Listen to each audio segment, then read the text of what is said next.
What is up, everybody? Welcome to another exciting episode of Dripping Creativity Podcast. I am your host, Chris Corvan, and today I am here to guide you through another exploration of the extraordinary minds that shape our creative world. Today, we have the enchanting and enigmatic Therese Elaine joining us. Therese is a writer, creator, consultant, occult prestidigitationist, and self-proclaimed bathtub prophet. My God, that was a mouthful. She does a lot of things. She's amazing, a wonderful human, and you are going to just absolutely love this episode. So, before we embark on the journey, please make sure to like and subscribe. That really helps all of us out, and I will love you to death completely. And from there, we're just going to jump right into it. Tess, why don't you tell us all a little bit about yourself? Oh, do I have to? Okay. I am Therese, and don't laugh, you jerk. I am Therese. I don't think I'm supposed to say that, like, I'm an eldritch creature of the night, so instead I will say that I am a former copywriter, brand writer, whatever you want to call it. Now I just pretty much live in my bathtub and write a variety of things for a variety of people for a variety of projects. And I'm a spy because I can't there we go. Something seems I was about to say, that was way too short. I don't know, I was expecting more. I'm so sorry. Yeah, well, you know, it's if I keep going, I'm going to start getting into things like Prestidigitation and numismatic, and nobody needs that. Nobody needs that. Well, actually, quite ironically, that is the very first question. Yes, What? oh, totally did. The very first question is, can you tell us more about what it means to be an occult prestidigitationist and bathtub prophet? Oh, fuck, I forgot I gave you that bio. Oh, no. Man, that'll teach me how to repeat my own work. What did I say about myself? Man, is that what I said I was? What? Yeah. Well, okay. Repeat that again. What am I? I'm a bathtub prophet. That should really speak for itself. I do. You think it would, but it doesn't. I spend, actually right now, as you can hear, I'm in the bath. I take like 4 or 5 hour baths, and that horrifies people and fascinates others. How the hell do you sit in a bath for that long? Staying warm. Yeah, it's called I rerun the bath. So what I usually do is I run a tub, and I have a humongous tub, right? So this thing does not get filled up, because if it did, that's like in water for, I don't know, to help a drought country out. So I don't know what a drought country is. Help a country out of a drought. And so what I do is I fill it maybe like 5-6 inches with like scalding hot water. And then little by little, like as that gets cooler, I add a little more to it. And then when it gets really cold, like when it's cold, I basically drain it about halfway, and then I fill it up with more hot water. So it's a system I have refined over many years of being an indolent wench, and I'm quite proud of it. Okay, plus so in the warmer months, it's easier to keep the water warm. Oh, naturally. And the occult prestidigitationist. God, how many times am I going to have to say that? I don't know. How many times can I make you say it? I mean, I dabble in a lot of things that are kind of archaic or old, or, you know, I'm something of an anachronism, so I think growing up with, you know, old movies, old music, old-time radio, a lot of my reference points are like over 100 years old. So I find that it's useful when it comes to being creative, because a lot of my jobs, like agency jobs where you're hired to do creative work, a lot of people are coming at pitches and proposals from a very modern standpoint, right? They're being creative, but they're being creative within modern means. What I like to do is I strip it all the way back, and I like to look at how can you sell this product or sell this idea, but you're using stuff that people have no frame of reference for because it's so old, and so you make it new again. You kind of reinvent it. And I think that there is a whole lot of design, everything from typography to graphics and illustration to even old photography. There's so much stuff you can utilize from that time period that doesn't get utilized. And so I've always kind of tried to do that with my work. And I think it's you have to be very nimble. You have to be very agile in agency work. You have to be able, because you'll go into a meeting and you think you've got pretty solid stuff, and they'll look at you and be like, well, this is amazing. And you're like, oh, thank God. And they're like, tell us 5 more. And you're like, oh, fuck. So, my thing is always to be able to think on my feet. And so that's kind of the prestidigitation. You gotta be flashy with your hands. You've gotta be able to distract somebody long enough to get, the coin back under your thumb or whatever it is you're gonna do to hide things. And, so that's kind of what that means. I think.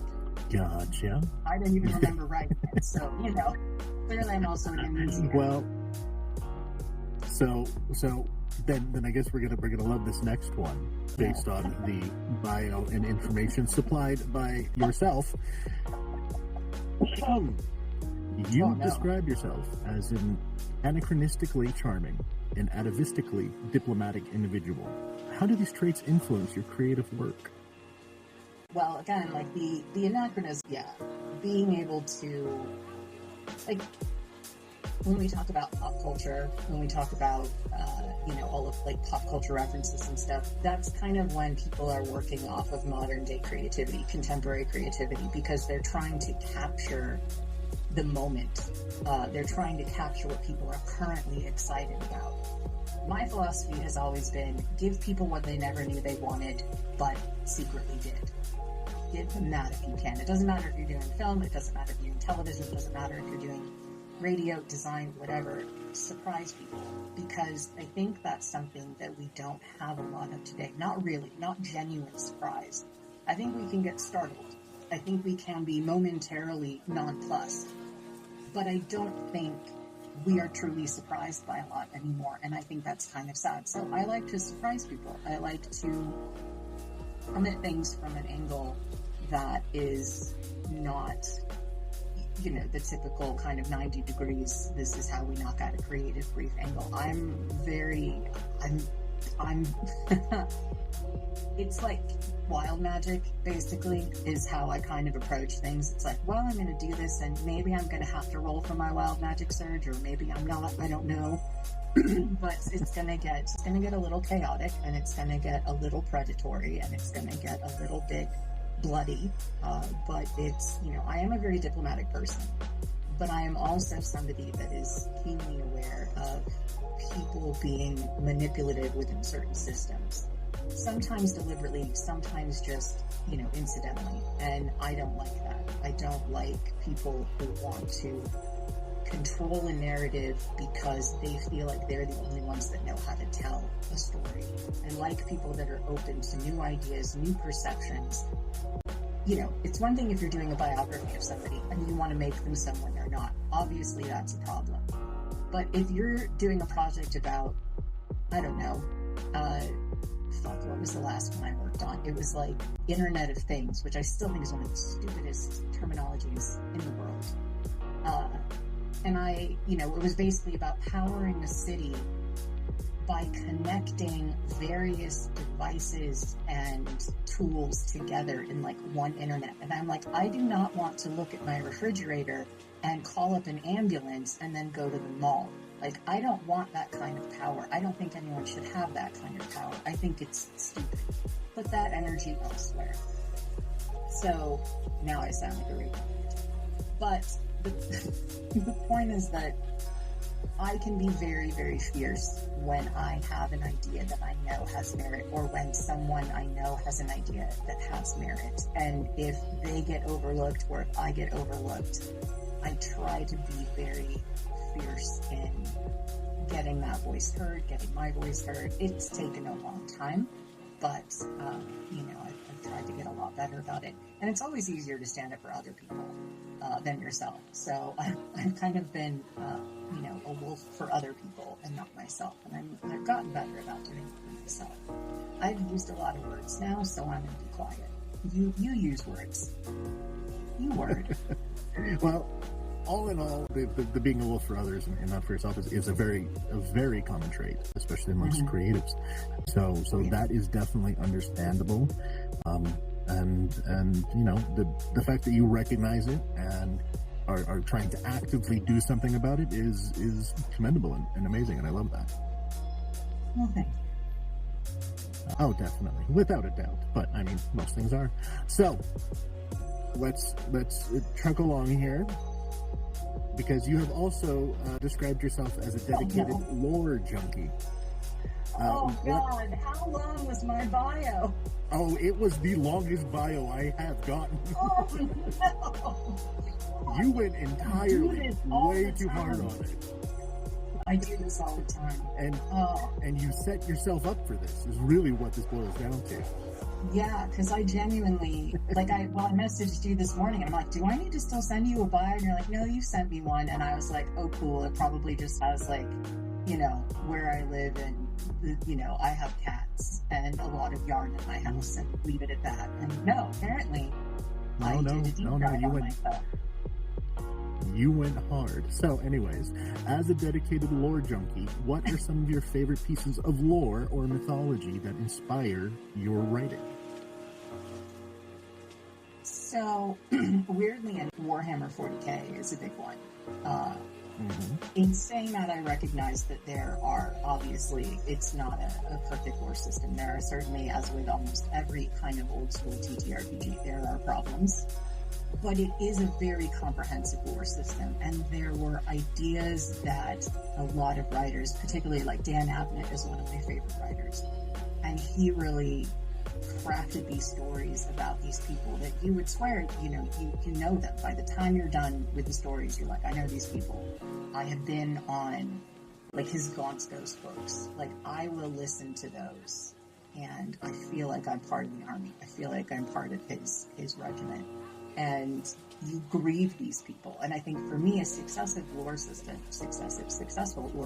is one where you feel like you can be a part of it, that you can mourn people, that you can grieve for losses, you can feel triumphant when there's a victory.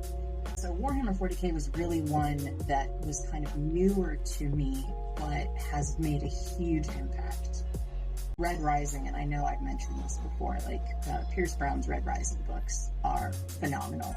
And that is a very comprehensive lore system because it deals with, there's a racial allegory, there's a class system allegory, there's, space travel, there's kind of those weird sort of pseudo-feudalistic societies, but they also have modern technology. Then there's the ones that are living in this, the space cities and the clouds, and understanding how that technology came about, how those people got there in the first place, how wars and issues with, again, diplomacy factored into all of it. So looking at that as a whole, it's a fascinating system. But even things like, video games like Skyrim has amazing lore. Destiny has amazing lore. Destiny has an incredible lore system. I just wish it was a little more easily accessible, because you kind of have to wade through a lot to get to a comprehensive picture of certain stories within their lore. But it's fascinating nonetheless. It's very well done. But even go back further, I grew up with, the Conan stories. I grew up with Jules Verne. I grew up with H.G. Wells. So having these kind of ideas of world systems and the ways that technology got them to the mysterious isle that had the dinosaurs, and you're like, well, how did dinosaurs get there? It's like, it doesn't matter. It's part of the lore. You just accept it. So yeah, there's something about it when a story has an element that you can, it's almost like you're unsatisfied because you look at it and you're like, I want to know more. I need to know more about this one thing that was mentioned one time, but it seems to be very significant. What is all about it?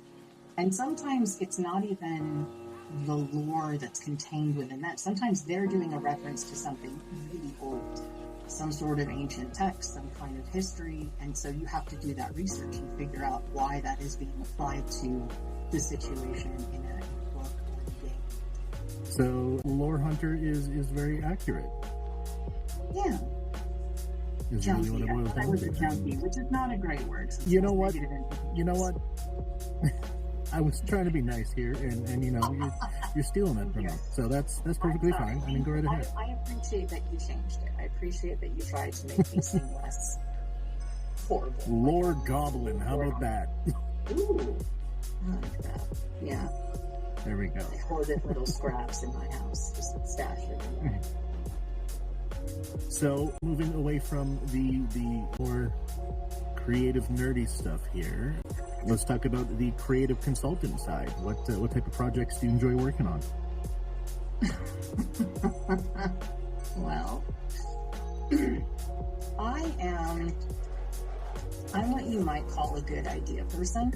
A lot of times it comes out like I'll be having a conversation with somebody about a project they're working on, and they're stuck on a certain point, or they wonder how they can make something more interesting or make it function within a different situation. And my brain is usually pretty quick at that. Even like social media, like if I look back at social media when I used to be on that site that had a bird that we don't talk about anymore, it wasn't that what I did was like not good or funny or bad or whatever. It's that I always enjoyed working off of what other people did, like comments and getting into conversations with people. For me, it's all about collaboration. So creative consultancy for me has to also include a hefty component of collaboration. I can't simply have somebody say, please do X, Y, and Z for me. Because what happens is, as what happened with my biography, if I'm left unattended for too long, I end up, I plant weeds just so I can get lost in them. I prefer is when I'm working with somebody and there is a very good back and forth dynamic where it's like you don't know what's going to happen, but then they surprise you and you have to work off of it. And so I've been doing some one-on-one role-play scenarios with a couple of people. One is very much space opera, and it's kind of like dirty cyberpunk space opera. So this is not like pretty space. This isn't like the neon and the cool motorcycles. This is people who have been out in space and are beaten up and understand privation and understand murder. Space murder, hobos exist. And yeah, that's been a lot of fun because also I have to do a lot of research for that because, I don't know, it may interest you to know I am not an expert on rocket drives. That might not even be a word. It might not even be a term. I'm not an expert on it. So, thankfully the other person is very good at knowing like rules of movement within space, Lagrangian points, and all of that. I have vague frames of reference, but it's nice to have somebody that can fill that in. So I do that. I've done some we'll call them smut. They're smut. It's still, I don't care. I'm not ashamed of it. Which is a lot of fun. It's an excellent exercise in understanding intimacy and understanding, how to apply adjectives in a way that is pleasing and not just kind of uncomfortable or offensive. Being able to write filth from a perspective of acceptance, and it's not about creating this kind of Hallmark Channel looking romance. It's about, you can do that if you want, that's fine. But it's more about how do you take something that is at its core filthy, but then make it somehow also very intimate and very, in a way, sweet. In a way, it's its own kind of romance. So there's that. I've also done stuff for the Fallout universe. I've helped DM's guy Justin. He put together this amazing lore system for a campaign that he wants to run within that universe, and so I just came up with some cryptids that he could include in the lore so that there were crazy local cryptids that were born out of that universe. And I've done stuff for people in their D&D campaigns, their Star Wars D&D campaigns. Yeah, stuff like that. So, by this point in the show, we are already at 20 minutes. Well, I talk a lot, so... It's all good. So we're now going to move on to the... We're going to move on to one final question, and then we're going to do some rapid fire, and then we'll wrap it up. All right? Oh, rapid fire questions? Damn it, I thought that was for other people. Oh, yeah. Okay, fine. Go. Yeah, oh yeah, no, you know, you're going to be excluded. Oh, no. No. Okay, so, well, okay, I have like 6 questions remaining, and I don't know which one I want to focus on. I'll try to go fast. So ask all of them, and I'll try to rapid fire answer those 2. Oh, no. I have one final question, and then the rapid fire. I know. I'm saying ask the 6 that you got left. We'll see how quickly I can get through them. Oh, okay, all right. Yeah. You have Challenge mentioned round. several cats. Yes. You have mentioned having several cats. How do they contribute or interfere with your creative process? They sit on all my shit. They headbutt the phone out of my hand. They will walk all over the keyboard. They're really fucking adorable. I give them all squishes and pets, and ultimately they keep my blood pressure down. Next. Supporting others and boosting engagement is a huge passion for you, and you're amazing at it. Can you highlight some of the people and projects you are excited about right now? Fuck. Next question. I don't know if that's one of them. All right, fine, moving along. What is it? A lot of people, so, yeah. What is a recent bizarre out or I'll feel guilty. What is a recent bizarre notion or strange interest you've been exploring? Oh, so I actually have something for this. I got very interested in the construction of... Okay, you know when there's a bridge and the bridge goes down under the water? The people that have to do the building of the bridge underwater, the way that that's done is like they have to work in shifts. They're basically down in suits and stuff. It's a very difficult job. And I had read an article that terrified me because it talked about somebody all the way down at the bottom, essentially, of the floor bed, seafloor. And they were calling out to the surface to let them know that there was a problem, and no one picked up the phone. And then, so they just kind of gave up. They thought they were going to die. Meanwhile, the people upstairs are calling downstairs. They're not getting an answer. They assume everyone has died.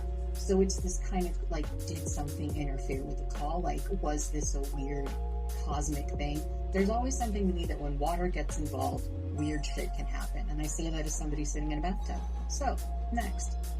For 4 hours. Shut up. Next. Weird shit happens when you're sitting in the tub for 4 hours. No, it is. Oh God, the things I think of. The notes in my phone are terrifying. This actually segues very nice into it. As somebody who is wow. As someone who is very scattered about ideas, how do you manage to stay organized and focused on your projects? I don't. I rely on memory a lot, and as I get older and I understand that memory starts to fail and medications can interfere with that, and mental health affects it, I do use a notes app. I use Google Keep. I think it's Google. It's Keep, whatever. I use that. On a PC, I am the person that still uses the very basic notepad, like the basic bitch notepad, not the Notepad++, but just Notepad. I use that thing because I'm used to it and I like it. I don't like change in some things, so yeah, I usually just write down on notes. I do a ton of audio notes. I have probably at least 300 files on my phone that's just me saying things at 4 o'clock in the morning, like, what if cabbage was sentient? And then I hang up and I'm like, what the fuck was going on? Did I have a dream? I don't know what that relates to. There was one the other day that said, what if it had 6 eyeballs and instead of actually seeing in color, it saw in dimensions? But that's all it said. I don't know what prompted that. So I've created my own terrifying library of story prompts that I don't know where they came from. So I am both organized and disorganized. Next. You know what? I think we actually covered all the basic of the questions, so we can actually move on into the rapid fire. Oh. Prepare yourself. I'm girding my loins. We're going hard here, okay? Oh, no. Are you ready? Yeah. No. First question. Favorite book of all time? Don't have one. Don't ask me that. Nope. Come on, gotta give me one. It's a bullshit question, and you fucking know. I know. I do, and that's why I want an answer. Oh, fuck you. Fine. I will take The Thin Man by Dashiell Hammett. Okay. Morning person or night owl? Night owl. Coffee, tea, or something else? Coffee. With maybe something else. Such as? Maple liqueur. Bourbon. Scotch. Irish cream. I don't know. Cats or dogs? I think we know the answer to this one. Well, I like both, but cats. Where was I? I lost my... Oh, God, Chris, you're crashing, man. A piece of lore that you would love to live in. Oh, God. This is terrible, but it's true. As much as it's a fucked up world, I would love to live in the world of the Red Rising books. I would. It's a terrible choice. I would probably be dead within moments, but I don't care. They'd be great moments. Most exciting... Man, my tongue is just not working today at all. Don't. Wipe the look right off your face. I don't even have to see you to know there's a look on your face right now. There is. Most eccentric... and wiggling. Most eccentric what? Most eccentric you've ever done. Oh, I don't know if I can tell that story. That is go for the very second one. Go for one you can tell. Oh, that I can tell. Okay. Most eccentric, like costume or story or personality. However you take it.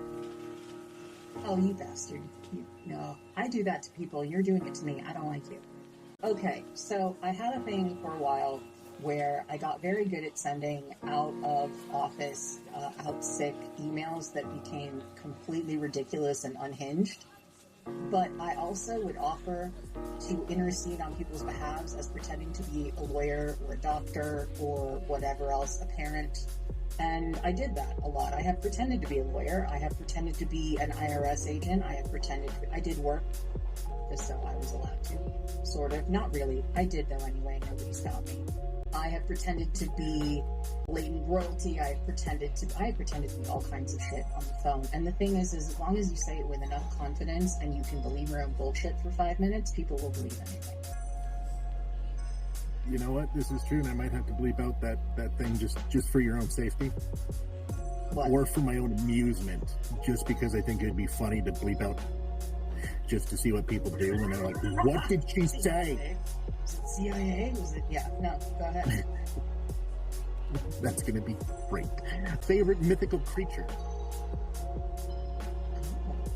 You know, I will tell you this. I have a lot of them, but one that I don't think that gets nearly enough love and is kind of weirdly sinister, but also very cool is like Naga. I like Naga a lot. Oh, they're hot. Come on now. They can be a full snake, a half snake, a whole human. Like, you could just get a his face and a body, like a human body, but a his face. Like, that'd be rad. Anyway, people are learning things about me they don't need to know. I know. Best place to find inspiration. Other people's tragedy. Ooh, no, that's mean. Don't say that. That's so mean, though.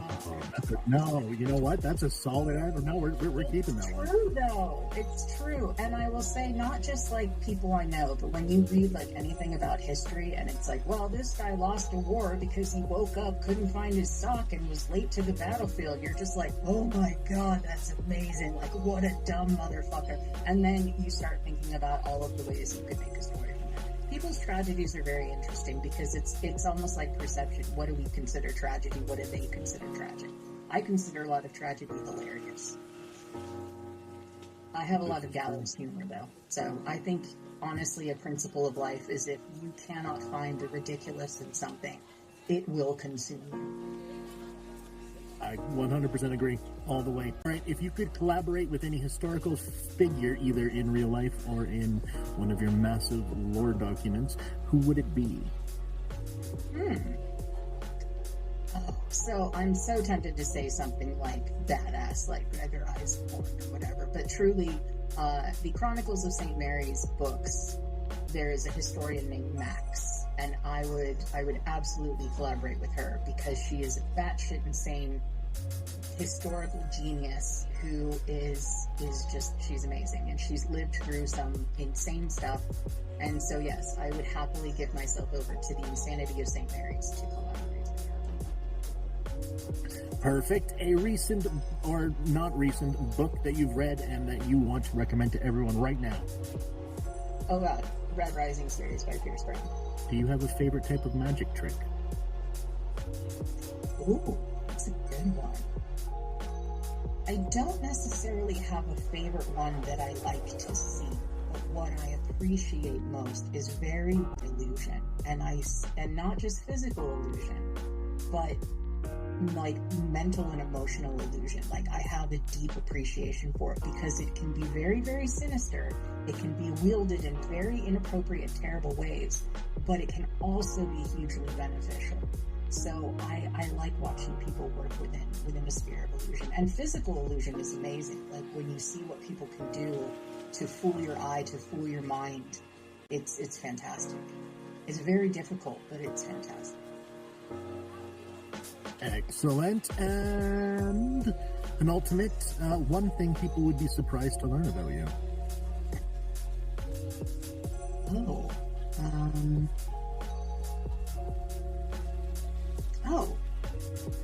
That could surprise me. I used to work for Nintendo. Oh shit, that's surprising. There you go. I win.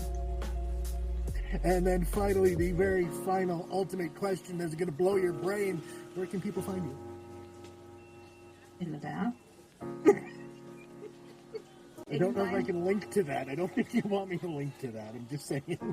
Not yet. I'm working on a... No, I'm not.